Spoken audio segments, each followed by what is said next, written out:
Hello दोस्तों, स्वागत है आपका एग्जाम दोस्त में, जहां हम आपकी यूपी ट्रिपल एस पेट तैयारी को बनाते हैं आसान और मज़ेदार। आज का वीडियो है बेहद खास, तो अंत तक जरूर देखिएगा। आज हम यूपी ट्रिपल एस पेट जीके और करंट अफेयर के मॉक 3 करने वाले हैं।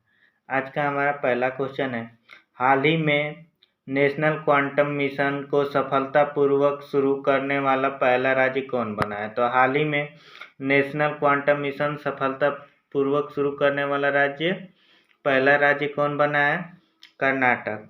तो इसका सही आंसर हो जाएगा ऑप्शन नंबर सी, कर्नाटक। अगला क्वेश्चन है, भारत की पहली floating solar plant training facility किस राज्य में स्थापित की गई है?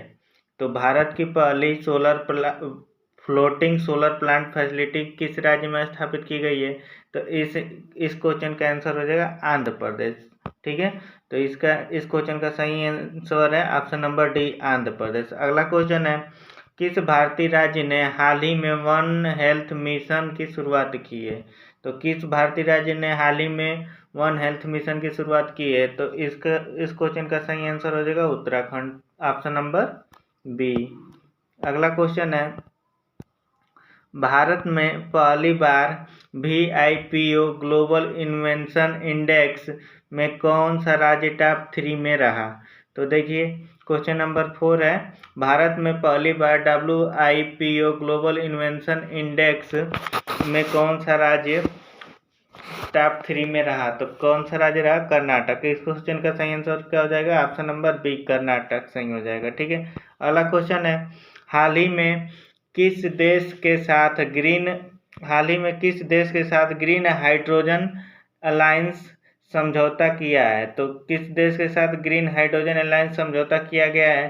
तो इसके क्वेश्चन का सही आंसर हो जाएगा जापान, ऑप्शन नंबर ए सही हो जाएगा। अगला क्वेश्चन है, विश्व खाद्य पुरस्कार 2024 किस भारतीय वैज्ञानिक को मिला है? तो विश्व खाद्य पुरस्कार 2024 देखिए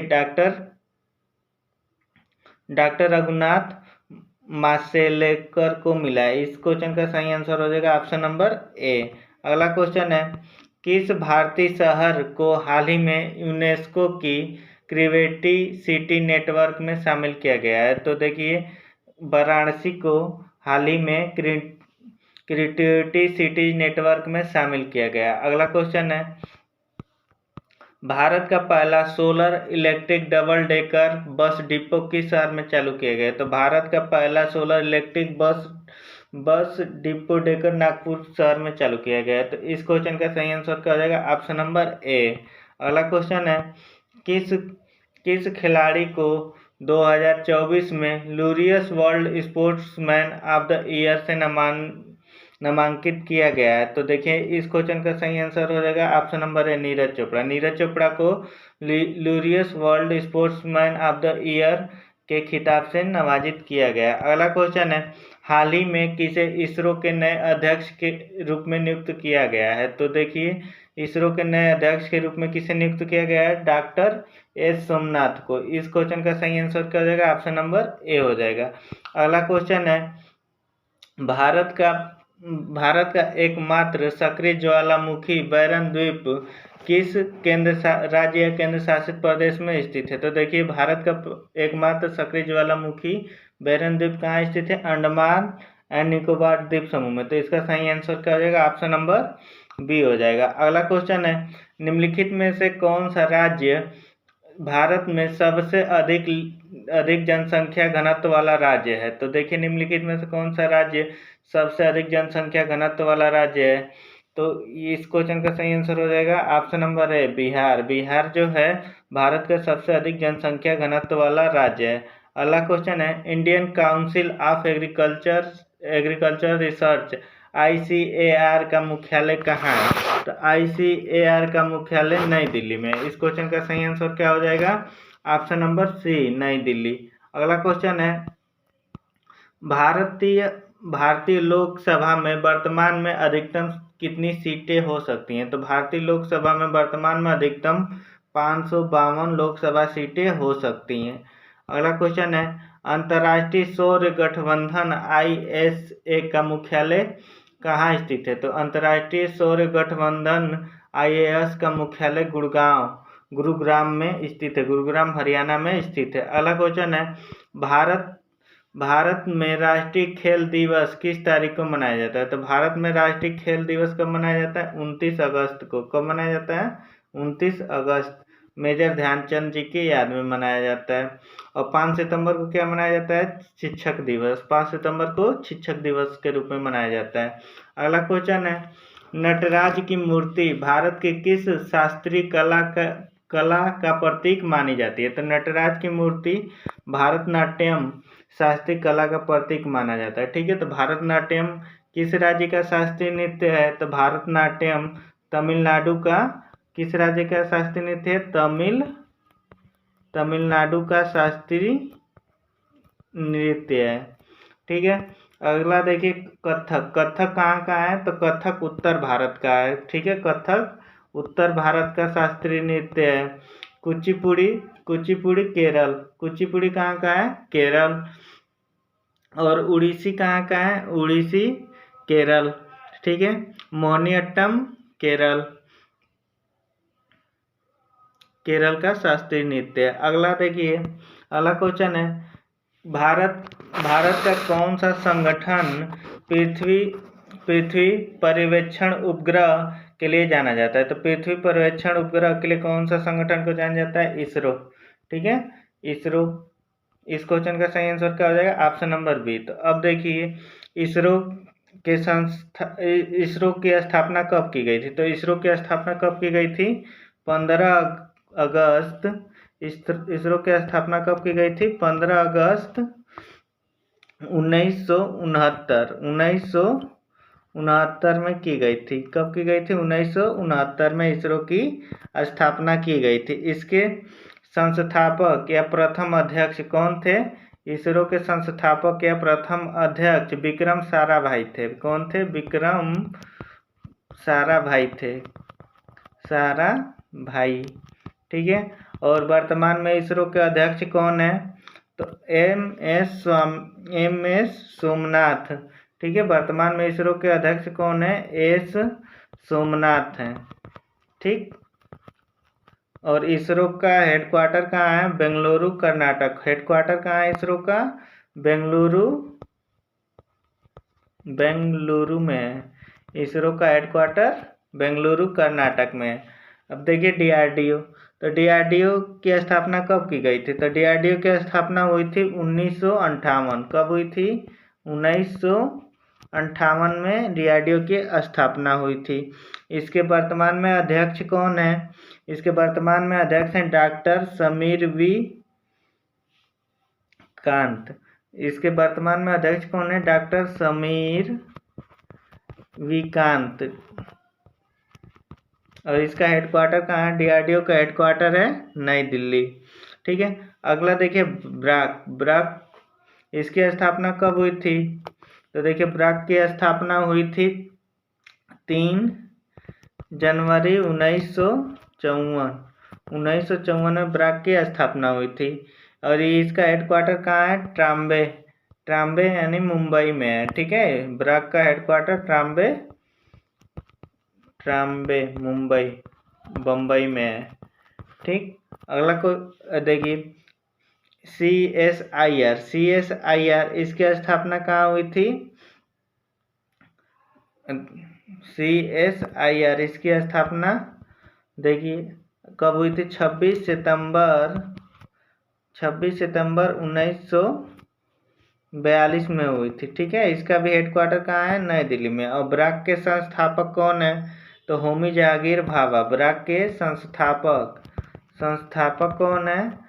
होमी जहांगीर भाभा है। ठीक है, अगला क्वेश्चन देखिए, भारत का राष्ट्रीय प्रतीक सिंह स्तंभ कहाँ से लिया गया? तो भारत का राष्ट्रीय प्रतीक सिंह स्तंभ कहाँ से लिया गया है? सारनाथ। इस क्वेश्चन का सही आंसर क्या हो जाएगा? ऑप्शन नंबर सी, सारनाथ से लिया गया है। अब देखिए, काशी पूछता है सबसे प्राचीन नगरी। तो सबसे प्राचीन नगरी कौन है? काशी है। काशी क्या है? सबसे प्राचीन नगरी। अब देखिए, प्रयागराज में क्या है जी? उत्तर प्रदेश का हाई कोर्ट है, यूपी का हाई कोर्ट है। हाई कोर्ट है। हाल ही में क्या हुआ है, हाल ही में उत्तर प्रदेश में महाकुंभ मेले का प्रयागराज में महाकुंभ मेले का आयोजन कहाँ किया गया है? प्रयागराज में। महाकुंभ, महाकुंभ कहाँ लगता है? महाकुंभ प्रयागराज, ठीक है। और ये भी पूछता है इलाहाबाद विश्व यूनिवर्सिटी, इलाहाबाद विश्व यूनिवर्सिटी की स्थापना कब हुई थी? तो इलाहाबाद विश्व यूनिवर्सिटी की स्थापना 1887, ठीक है। सबसे पुरानी यूनिवर्सिटी कौन है? इलाहाबाद यूनिवर्सिटी, 1887। अगला क्वेश्चन देखिए, पद्म पुरस्कार भारत सरकार द्वारा किस क्षेत्र में नहीं दिया जाता है? तो पद्म पुरस्कार किस क्षेत्र में नहीं दिया जाता है? तो देखिए, साहित्य के क्षेत्र में भी दिया जाता है, विज्ञान के क्षेत्र में भी दिया जाता है, व्यापार के क्षेत्र में भी दिया जाता है और खेल के क्षेत्र में दिया जाता है। तो इसका सही आंसर क्या हो जाएगा? ऑप्शन नंबर ए, इनमें से कोई नहीं, ठीक है। अगला क्वेश्चन है, धम्म शब्द का प्रयोग अशोक ने किस उद्देश्य के लिए किया था? तो धम्म शब्द का प्रयोग अशोक ने किस उद्देश्य के लिए किया था? देखिए, धम्म शब्द का प्रयोग अशोक ने धर्म के सार्वभौमिक सिद्धांतों के लिए किया था। किसके लिए किया था? धर्म के सार्वभौमिक सिद्धांतों के लिए किया था। अगला क्वेश्चन है, गुप्तकालीन नालंदा विश्वविद्यालय की स्थापना किस शासक ने की? तो नालंदा विश्वविद्यालय की स्थापना किसने की थी? कुमार गुप्त। कौन किया था? कुमार गुप्त ने किया था, ठीक है। और नालंदा विश्वविद्यालय को नष्ट किसने किया था? तो नष्ट कौन किया था? बख्तियार खिलजी। कौन किया था जी? बख्तियार खिलजी। अब देखिए, समुद्रगुप्त, समुद्रगुप्त को किसके नाम से जाना जाता है? समुद्रगुप्त को भारत के नेपोलियन के नाम से जाना जाता है। किसके नाम से जाना जाता है? भारत के नेपोलियन। भारत के नेपोलियन किसे कहा जाता है? समुद्रगुप्त। अब देखिए, समुद्रगुप्त को और क्या कहा? देखिए, समुद्रगुप्त हरिसेन किसके दरबारी कवि थे? हरिसेन किसके दरबारी कवि थे? समुद्रगुप्त के। हरिसेन किसके दरबारी कवि थे? समुद्रगुप्त के, ठीक है। समुद्रगुप्त क्या करते थे? बीड़ा बजाते थे, और बीड़ा बजाते हुए सिक्के का चित्र भी ये चलवाए थे। अब देखिए, चंद्रगुप्त द्वितीय, तो चंद्रगुप्त द्वितीय को किसके नाम से जाना जाता है? विक्रमादित्य के नाम से जाना जाता है। विक्रमादित्य के नाम से भी जाना जाता है। और ये अपने शासन में नवरत्न रखे थे। क्या रखे थे? नवरत्न, ठीक है, जिसमें कालिदास, धन्वंतरी, ये सब लोग थे। अगला क्वेश्चन है, निम्नलिखित में से कौन सा राजवंश दक्षिण भारत में भूमिदान की परंपरा के लिए प्रसिद्ध है? तो कौन सा राजवंश भूमिदान परंपरा के लिए प्रसिद्ध है? तो पल्लव वंश भूमिदान के लिए प्रसिद्ध है। तो पल्लव वंश के संस्थापक कौन थे? तो पल्लव वंश के संस्थापक थे सिंह विष्णु क्या थे? पल्लव वंश के संस्थापक थे। अब देखिए, चोल वंश, तो चोल वंश के संस्थापक कौन थे? तो चोल वंश के संस्थापक थे करिकाल चोल थे। अगला देखिए, चालुक्य वंश, तो चालुक्य वंश के संस्थापक कौन थे? तो चालुक्य वंश के संस्थापक पुलकेशिन प्रथम। कौन थे? पुलकेशिन प्रथम थे। और अब अगला देखिए, राष्ट्रकूट, तो राष्ट्रकूट वंश के संस्थापक कौन थे? तो राष्ट्रकूट वंश के संस्थापक थे दंती दुर्ग, या इनको दंती वर्मन के नाम से भी जाना जाता है। किसके नाम से जाना जाता है? दंती वर्मन के नाम से भी जाना जाता है। अगला क्वेश्चन है, इल्तुतमिश के शासन काल में किस विदेश यात्री ने भारत की यात्रा की? तो इल्तुतमिश के शासन काल में किस विदेशी यात्री ने भारत की यात्रा की? तो अल बरूनी। कौन किया था? अल बरूनी। इब्न बतूता किसके शासन काल में आया था? इब्न बतूता मोहम्मद बिन तुगलक। किसके शासन काल में आया था? मोहम्मद बिन तुगलक के शासन काल में आया था, ठीक है। अगला क्वेश्चन देखिए, अलाउद्दीन खिलजी द्वारा मार्केट कंट्रोल नीति लागू करने का मुख्य उद्देश्य क्या था? तो अलाउद्दीन खिलजी द्वारा मार्केट कंट्रोल नीति लागू करने का मुख्य उद्देश्य था सेना को सस्ते दामों में सामान उपलब्ध कराना। ठीक है, सेना को सस्ते दामों में सामान उपलब्ध कराना। अगला क्वेश्चन है, देखिए, भारत में अंग्रेजी शासन की नींव किस युद्ध के बाद मजबूत हुई मानी जाती है? तो भारत में अंग्रेजी शासन की नींव किस युद्ध के बाद मजबूत मानी जाती है? तो प्लासी का युद्ध। तो प्लासी का युद्ध कब हुआ था? 1757। किसके बीच में हुआ था? प्लासी का युद्ध किसके बीच में हुआ था? अंग्रेज और बंगाल के नवाब सिराजुद्दौला के बीच हुआ था। ठीक है, देखिए बक्सर का युद्ध। तो बक्सर का युद्ध किसके बीच हुआ था? बक्सर का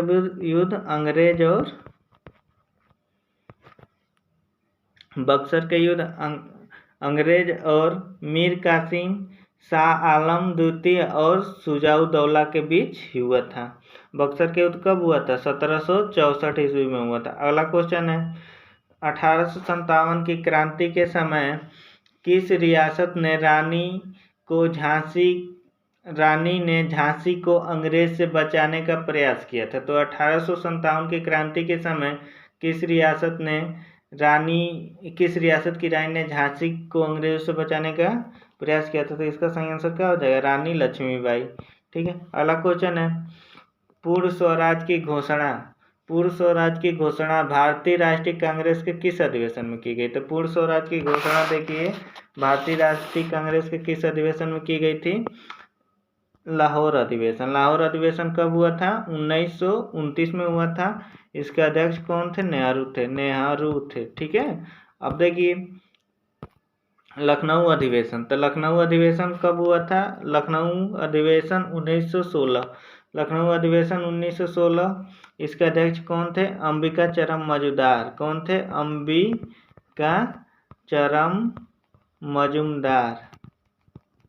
मजूमदार थे।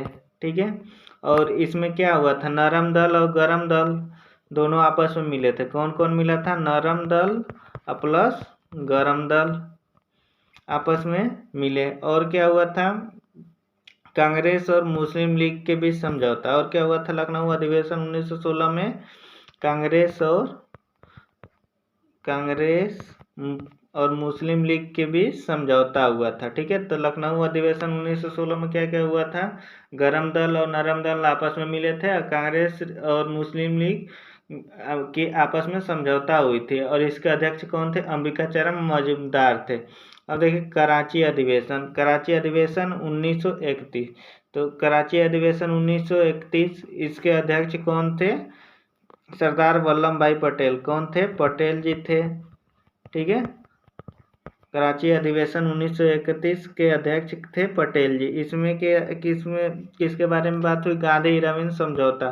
किसके बारे में बात हुई थी? गांधी-इरविन समझौता। ठीक है, गांधी-इरविन समझौता के बीच में बात हुई थी। ठीक है, ये भी पूछता है गांधी-इरविन समझौता कब किया गया था? तो गांधी-इरविन समझौता 1931। ठीक है, अगला देखिए बेलगांव अधिवेशन 1914। तो बेलगांव अधिवेशन एकमात्र ऐसा अधिवेशन है जिसमें गांधी जी क्या थे? अध्यक्ष थे। गांधी जी अध्यक्ष थे। ठीक है, अगला क्वेश्चन देखिए, बेलगांव कहाँ है? कर्नाटक में। अब देखिए हिंद स्वराज पुस्तक किसने लिखी थी? तो हिंद स्वराज पुस्तक कौन लिखा था? महात्मा गांधी। ठीक है, महात्मा गांधी 1919 में हिंद स्वराज पुस्तक लिखे थे। अब देखिए बाल गंगाधर तिलक की पुस्तक क्या है? बाल गंगाधर तिलक की पुस्तक है गीता रहस्य। ये भी पूछता है गीता रहस्य किसकी पुस्तक है? बाल गंगाधर तिलक की पुस्तक है। सुभाष चंद्र बोस की पुस्तक क्या नाम है? देखिए सुभाष चंद्र बोस की पुस्तक का नाम है द इंडियन स्ट्रगल। क्या है? द इंडियन स्ट्रगल पुस्तक कौन लिखे हैं? सुभाष चंद्र बोस लिखे हैं। और Pandit Jawaharlal Nehru Discovery of India, Bharat की खोज। पंडित जवाहरलाल नेहरू की पुस्तक क्या नाम है? भारत की खोज। भारत की खोज, डिस्कवरी ऑफ इंडिया। अगला क्वेश्चन है, भारत छोड़ो आंदोलन के समय करो या मरो का नारा किसने दिया था? तो भारत छोड़ो आंदोलन के समय करो या मरो का नारा Mahatma Gandhi. Option number B सही हो जाएगा। देखिए सुभाष चंद्र बोस क्या क्या नारा दिए थे? तो सुभाष चंद्र बोस नारा दिए थे, तुम मुझे खून दो मैं तुम्हें आज़ादी दूंगा। कौन सा नारा दिए थे? तुम मुझे खून दो मैं तुम्हें आज़ादी दूंगा। और दिल्ली चलो। और क्या नारा दिए थे? दिल्ली चलो का नारा दिए थे। ठीक है, अब देखिए, और जय हिंद का नारा दिए थे। तो सुभाष चंद्र बोस कौन कौन नारा दिए? तुम मुझे खून दो मैं तुम्हें आज़ादी दूंगा, दिल्ली चलो और जय हिंद का नारा दिए थे। भगत सिंह किसका नारा दिए थे? भगत सिंह इनकलाब जिंदाबाद। भगत सिंह कौन सा नारा दिए थे? इनकलाब जिंदाबाद का नारा दिए थे। अगला क्वेश्चन देखिए, भारत में सबसे लंबी तट रेखा वाला राज्य कौन सा है? तो भारत में सबसे अधिक तटरेखीय रेखा वाला राज्य गुजरात। कौन सा है? गुजरात है। ठीक है, इसका ऑप्शन नंबर डी सही हो जाएगा। और सबसे कम कम पूछे तो क्या हो जाएगा? कम गोवा। क्या होगा जी? कम गोवा हो जाएगा। ठीक है, अगला क्वेश्चन देखिए, पालघाट दर्रा किन दो पर्वत श्रृंखलाओं को अलग करता है? तो पालघाट दर्रा किन दो पर्वत श्रृंखलाओं को अलग करता है? तो सह्याद्री और नीलगिरी पर्वत श्रृंखला को अलग करता है। तो इसका सही आंसर क्या हो जाएगा? ऑप्शन नंबर डी सही हो जाएगा। अगला क्वेश्चन है, भारत में से कौन सी नदी पूरी तरह भारत में बहती है? निम्न में से कौन सी नदी पूरी तरह भारत में बहती है? तो गोदावरी जो नदी है पूरी तरह भारत में बहती है। गंगा नदी, गंगा नदी का उद्गम स्थल कहाँ है? गंगोत्री, गंगोत्री ग्लेशियर है। ठीक है, और इसे बांग्लादेश में किसके नाम से जाना जाता है? पद्मा के नाम से जाना जाता है। और गंगा नदी की सबसे बड़ी सहायक नदी, तो गंगा नदी की सबसे बड़ी सहायक नदी कौन है? यमुना है। यमुना नदी है सबसे बड़ी सहायक नदी। ठीक है, अब देखिए ब्रह्मपुत्र, ब्रह्मपुत्र नदी कहाँ से निकलती है? तो तिब्बत, ब्रह्मपुत्र नदी कहाँ से निकलती है? तिब्बत से निकलती है। तिब्बत के यांगसी, यांगसी ग्लेशियर से निकलती है। कहाँ से निकलती है? यांगसी ग्लेशियर से निकलती है। अगला क्वेश्चन है, भारत में कर्क रेखा कितने राज्यों से होकर गुजरती है? तो भारत में कर्क रेखा 8 राज्यों से होकर गुजरती है। कितने राज्यों से होकर गुजरती है? 8 राज्य। तो देखिए 8 राज्य कौन कौन से? पहला है पहला कौन सा है? गुजरात, गुजरात। और दूसरा राजस्थान, तीसरा एमपी, चौथा छत्तीसगढ़, और पांचवा झारखंड, छठवां वेस्ट बंगाल, और सातवां है त्रिपुरा। सातवां क्या है जी? त्रिपुरा। और आठवां क्या है? मिजोरम। ठीक है, भारत में कर्क रेखा कितने राज्यों से होकर गुजरती है? 8 राज्यों से होकर गुजरती है। कौन कौन? गुजरात, राजस्थान, मध्य प्रदेश, छत्तीसगढ़, झारखंड, पश्चिम बंगाल, त्रिपुरा और मिजोरम से होकर गुजरती है। अगला क्वेश्चन है, खरिया खान क्षेत्र किस खनिज के लिए प्रसिद्ध है? तो देखिए खरिया खान क्षेत्र बॉक्साइट। ऑप्शन नंबर ए सही हो जाएगा। अब देखिए आवर्क, आवर्क का खनिज क्षेत्र कहाँ के लिए प्रसिद्ध है? झारखंड का कोडरमा, कोडरमा, कोडरमा। ठीक है, जो झारखंड में स्थित है वह आवर्क के लिए प्रसिद्ध है। लोह अयस्क, तो लोह अयस्क के कहाँ प्रसिद्ध है? बैलाडीला, बैलाडीला, बैलाडीला छत्तीसगढ़। कहाँ है जी? छत्तीसगढ़ में प्रसिद्ध है। मैग्नीज, मैग्नीज देखिए मैग्नीज एमपी, एमपी के किस जगह? एमपी के बालाघाट। कहाँ? बालाघाट प्रसिद्ध है। ठीक है, एमपी का बालाघाट मैग्नीज के लिए प्रसिद्ध है। अगला क्वेश्चन देखिए, संविधान सभा की ड्राफ्टिंग कमेटी के अध्यक्ष डॉक्टर भीमराव अंबेडकर, लेकिन संविधान का प्रारूप किस दिन पूरा हुआ? ठीक है, तो जो ड्राफ्टिंग कमेटी थे, ड्राफ्टिंग कमेटी का अध्यक्ष भीमराव अंबेडकर, उसी को प्रारूप समिति बोलते हैं। तो कब पूरा हुआ था? तो 26 नवंबर 1949, 26 नवंबर 1949 को क्या हुआ था? पूरा हुआ था। इसी दिन क्या मनाते हैं? संविधान दिवस। पूछता है संविधान दिवस कब मनाया जाता है? तो 26 26 नवंबर का मनाते हैं जी, संविधान दिवस मनाते हैं। अब देखिए 9 दिसंबर 1946, तो देखिए 9 दिसंबर 1946 को क्या हुई थी, प्रथम बैठक, संविधान सभा की प्रथम बैठक हुई थी, जिसके अस्थायी अध्यक्ष कौन थे, डॉक्टर सच्चिदानंद सिन्हा, डॉक्टर सच्चिदानंद सिन्हा थे।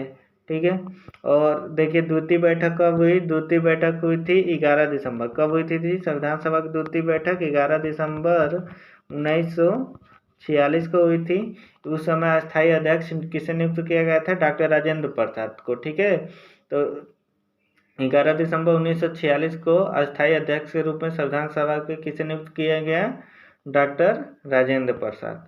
अगला क्वेश्चन देखिए, अनुच्छेद 32 संविधान की आत्मा किसने कहा था, तो अनुच्छेद 32 को संविधान की आत्मा doctor Bhimrao Ambedkar, option number C सही हो जाएगा। ठीक है, अगला क्वेश्चन देखिए, अगला क्वेश्चन है, भारतीय संविधान में एकल नागरिकता की व्यवस्था कहाँ से ली गई है, तो भारतीय संविधान में एकल नागरिकता की व्यवस्था कहाँ से ली गई है, ब्रिटेन। कहाँ से ली गई है, ब्रिटेन। ऑस्ट्रेलिया से क्या लिया गया है, समवर्ती सूची, समवर्ती सूची कहाँ से लिया गया है, ऑस्ट्रेलिया। समवर्ती सूची कहाँ से लिया गया है, ऑस्ट्रेलिया से लिया गया है। और देखिए आयरलैंड, आयरलैंड से क्या लिया गया है, नीति निर्देशक तत्व, नीति निर्देशक तत्व, नीति निर्देशक तत्व कहाँ से लिया गया है, नीति निर्देशक तत्व आयरलैंड से लिया गया है।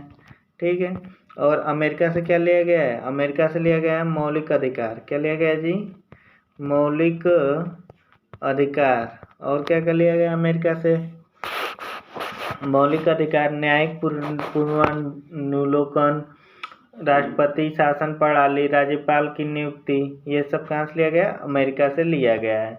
अगला क्वेश्चन है, भारत में राज्यपाल की नियुक्ति कौन करता है, तो भारत में राज्यपाल की नियुक्ति कौन करता है जी, राष्ट्रपति, ऑप्शन नंबर है। तो अब देखिए राष्ट्रपति कौन से आर्टिकल अनुच्छेद में है, तो आर्टिकल 52, आर्टिकल 52 में कहा गया है कि भारत का एक राष्ट्रपति होगा। प्रधानमंत्री कौन सा अनुच्छेद में है, आर्टिकल 75, यानी आर्टिकल 75 में कहा गया है कि भारत का एक प्रधानमंत्री होगा। ठीक, और देखिए मुख्यमंत्री, मुख्यमंत्री कौन से आर्टिकल में है, तो मुख्यमंत्री आर्टिकल 164 में क्या है, मुख्यमंत्री हैं। अब सुप्रीम कोर्ट, तो सुप्रीम कोर्ट के कौन सा आर्टिकल में है, ये भी पूछता है, 124, अनुच्छेद 124 में क्या है, सुप्रीम कोर्ट है। अगला क्वेश्चन देखिए, संविधान में किस अनुच्छेद के अंतर्गत राष्ट्रीय आपातकाल यानी राष्ट्रव्यापी घोषणा कर सकता है। ठीक है, देखिए संविधान के किस अनुच्छेद के अंतर्गत राष्ट्रपति आपातकाल या राष्ट्रव्यापी घोषणा कर सकता है, तो ये क्या हो जाएगा, आर्टिकल 352। ठीक है, आर्टिकल 300, अनुच्छेद 352 कब लगाता है, जब कोई क्या बाह्य युद्ध होता है तो राष्ट्रपति क्या करता है, आर्टिकल 352 लगाता है। अब देखिए आर्टिकल 356, तो अनुच्छेद 356 क्या है, राष्ट्रपति शासन। क्या है जी, राष्ट्रपति शासन लगता है। ठीक है, आर्टिकल 360 है, आर्टिकल 360 देखिए, अनुच्छेद 360 वित्तीय आपात, वित्तीय आपात, वित्तीय आपात के कारण क्या लगता है जी, वित्तीय आपातकाल कब लगता है, जब वित्तीय आपातकाल होता है तो अनुच्छेद 360 लगता है। अनुच्छेद 365, अनुच्छेद 365 कब लगता है, देखिए राज्य की संविधान के प्रति विफलता, जब राज्य में क्या होता है, संविधान के प्रति विफलता हो जाती है तो अनुच्छेद 365 लगता है। अगला क्वेश्चन देखिए, भारत में हरित क्रांति का प्रमुख प्रभाव किस फसल पर पड़ा, तो भारत में हरित क्रांति का प्रमुख प्रभाव गेहूं पर पड़ा। अब ये पूछता है, भारत में हरित क्रांति के जनक MS स्वामीनाथन, MS स्वामीनाथन। ठीक है, MS स्वामीनाथन क्या है, भारत में हरित क्रांति के जनक। वही पूछे विश्व में हरित क्रांति के जनक नॉर्मन बोरलॉग, नॉर्मन बोरलॉग क्या है, विश्व में हरित क्रांति के जनक हैं। अगला क्वेश्चन है, किस वर्ष भारत में आर्थिक उदारीकरण निजीकरण वैश्वीकरण की शुरुआत हुई थी। तो देखिए किस वर्ष भारत में एलपीजी लिबरलाइजेशन, प्राइवेटाइजेशन और ग्लोबलाइजेशन की शुरुआत हुई थी। तो इसका सही आंसर क्या हो जाएगा? 1991। 1991 में भारत में एलपीजी की शुरुआत हुई थी। अगला क्वेश्चन देखिए, मुद्रा स्फीति यानी इन्फ्लेशन। तो इन्फ्लेशन को मापने के लिए भारत सरकार का मुख्य रूप से किस सूचकांक का प्रयोग करती है? तो देखिए मुद्रा स्फीति को मापने के लिए भारत सरकार मुख्य रूप से किसका उपयोग करती है? उपभोक्ता मूल्य सूचकांक। किसका उपयोग करती है? उपभोक्ता मूल्य सूचकांक, सीपीआई। इसका सही आंसर क्या हो जाएगा? ऑप्शन नंबर ए सही हो जाएगा। अगला क्वेश्चन है, भारत में जीएसटी को किस संविधान संशोधन द्वारा लागू किया गया? तो भारत में जीएसटी को किस संविधान संशोधन द्वारा लागू किया गया? ऑप्शन नंबर बी 101वां संविधान संशोधन। कब लागू किया गया? 1 जुलाई 2017। ठीक है, भारत में जीएसटी कब लागू हुआ? 1 जुलाई 2017। इसका उद्देश्य क्या था? जीएसटी का उद्देश्य वन नेशन वन टैक्स। क्या उद्देश्य था? One nation one tax. GST का उद्देश्य वन नेशन वन टैक्स। ठीक है, अब देखिए जीएसटी कितने प्रकार के लगाए जाते हैं? जीएसटी 3 प्रकार। कौन कौन? सीजीएसटी, एसजीएसटी और आईजीएसटी। जीएसटी कितने प्रकार होते हैं? आईजीएसटी। जीएसटी के 3 प्रकार होते हैं। कौन कौन? सीजीएसटी, एसजीएसटी और आईजीएसटी। ठीक है, अब देखिए जीएसटी किस पे कितना कितना लगा है? 0%। 0% किस पे जीएसटी है? दवाई, मेडिसिन। ठीक है, दवाइयाँ, मेडिसिन, दूध हो गया, दूध, फल और सब्जी। ठीक है, इस पे 0% जीएसटी। तो 0% जीएसटी किस पे है? दवाई, दूध, फल और सब्जी पे 0% जीएसटी है। अब देखिए 5%। तो 5% जीएसटी किस पे लगा है? खाने पीने की चीज़। किस पे? खाने और पीने की जो चीज़ होती हैं उस पर 5% जीएसटी लगा है। रेल यात्रा पे भी कितना जीएसटी लगा है? रेल यात्रा पे भी 5% जीएसटी लगा है। ठीक है, अब देखिए 12%। 12% किस पे लगा है? प्रोसेस्ड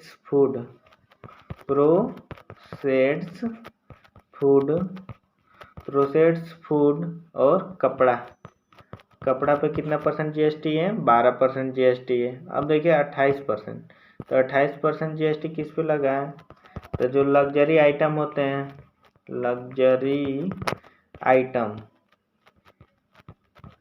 लग्जरी आइटम और कारें हो गई और सिगरेट। ठीक है, सिगरेट, इन पे कितना % जीएसटी लगा है? 28% जीएसटी लगा है। अब देखिए अगला देखिए 100वां संविधान संशोधन। तो 100वां संविधान संशोधन कब हुआ था? 100वां संविधान संशोधन भारत और बांग्लादेश भूमि समझौता। भारत और बांग्लादेश भूमि समझौता। ठीक है, भूमि समझौता। 100वां संविधान संशोधन कब हुआ? भारत बांग्लादेश भूमि समझौता। और देखिए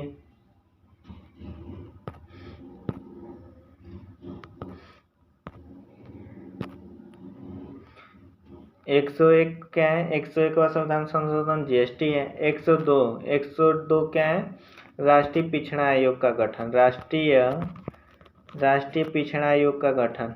ठीक है, 102 क्या है? राष्ट्रीय पिछड़ा आयोग का गठन। और 103 क्या है? ईडब्ल्यूएस आरक्षण। ठीक है, ईडब्ल्यूएस आरक्षण। 103वां संविधान संशोधन ईडब्ल्यूएस आरक्षण। अब देखिए अगला क्वेश्चन, नवोदय योजना, प्रधानमंत्री योजना और स्टार्टअप इंडिया का मुख्य उद्देश्य क्या है? तो देखिए नवोदय योजना, प्रधानमंत्री मुद्रा योजना और स्टार्टअप इंडिया का मुख्य उद्देश्य बेरोजगारी घटाना और उद्यमिता बढ़ाना है। क्या है? बेरोजगारी घटाना और उद्यमिता बढ़ाना है। अगला क्वेश्चन है न्यूटन का दूसरा नियम। तो न्यूटन का दूसरा नियम किस भौतिक परिणाम को परिभाषित करता है? तो न्यूटन का दूसरा नियम बल को परिभाषित करता है। किसको परिभाषित करता है? बल को। न्यूटन का प्रथम नियम क्या है? प्रथम नियम को क्या बोलते हैं? जड़त्व का नियम। क्या बोलते हैं जी? जड़त्व का नियम बोलते हैं। न्यूटन के प्रथम नियम को जड़त्व का नियम। और दूसरा क्या है? बल की परिभाषा है। तीसरा क्या है? तीसरा प्रतिक्रिया का नियम। तीसरा न्यूटन का तीसरा नियम क्या है जी? प्रतिक्रिया का नियम। प्रतिक्रिया का नियम है। ठीक है। अगला क्वेश्चन देखिए, कौन सा हार्मोन्स लड़ो या भागो हार्मोन्स है? तो कौन सा हार्मोन्स लड़ो या भागो हार्मोन्स है? तो एड्रेनालिन क्या है? लड़ो और भागो हार्मोन्स है। ठीक है। अब देखिए इंसुलिन। ठीक है। इंसुलिन की खोज किसने की थी? बैटिक, एमजी बैटिक। ठीक है। इंसुलिन की खोज एमजी बैटिक ने की थी। अब देखिए इंसुलिन के कमी के कारण कौन सा रोग होता है? मधुमेह। इंसुलिन के कमी के कारण कौन सा रोग होता है? मधुमेह रोग होता है। ठीक है। एक क्या करने का काम करता है? शुगर को कंट्रोल करने का काम कौन करता है? शुगर को कंट्रोल करने का काम इंसुलिन करता है। अब देखिए प्रोजेस्टेरोन हार्मोन्स क्या काम है? Pregnancy support hormones. Progesterone support hormones क्या है? प्रोजेस्टेरोन हार्मोन्स क्या है? Pregnancy support hormones. Pregnancy support hormones. अगला क्वेश्चन है रासायनिक यौगिक NaHCO3 समानतक कहा जाता है। तो NaHCO3 को क्या कहा जाता है? तो इसका सही आंसर हो जाएगा बेकिंग सोडा। ठीक है। NaHCO3 को क्या बोलते हैं? Baking soda. अब देखिए कास्टिक सोडा। तो कास्टिक सोडा का सूत्र क्या है? NaOH। कास्टिक सोडा हो गया। अब देखिए वाशिंग सोडा का सूत्र क्या है? Na2HCO3। ठीक है। Na2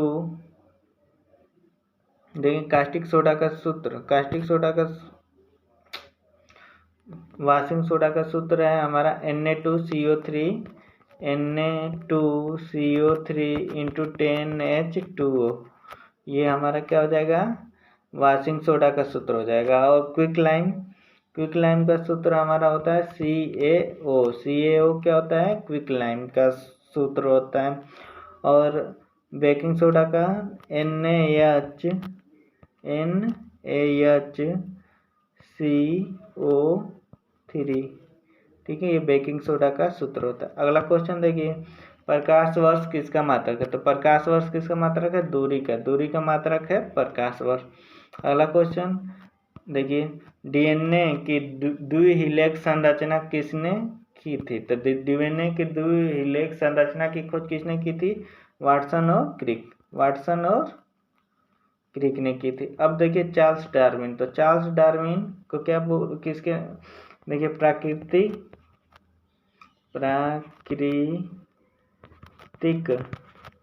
प्राकृतिक चयन और विकासवाद।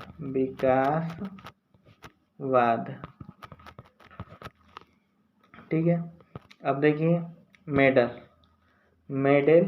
मेडल अनुवांशिका की खोज अनुवांशिका की खोज मेडल। ठीक है। फादर ऑफ अनुवांशिका इन्हीं को बोला जाता है, मेडल को बोला जाता है। किस पे की थे? मटर के पौधे पर ये खोज किए थे। ठीक है। अगला देखिए फ्रांसिस बेकन। तो फ्रांसिस बेकन किसके पिता हैं? आधुनिक विज्ञान के जनक।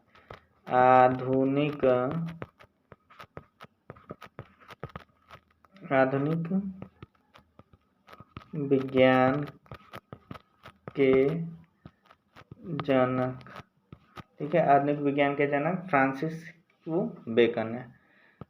इस तरह आज का हमारा टॉपिक समाप्त होता है। अब देखिए, वीडियो आप लोग को पसंद आया तो हमारे चैनल को लाइक, शेयर और सब्सक्राइब जरूर करें। धन्यवाद।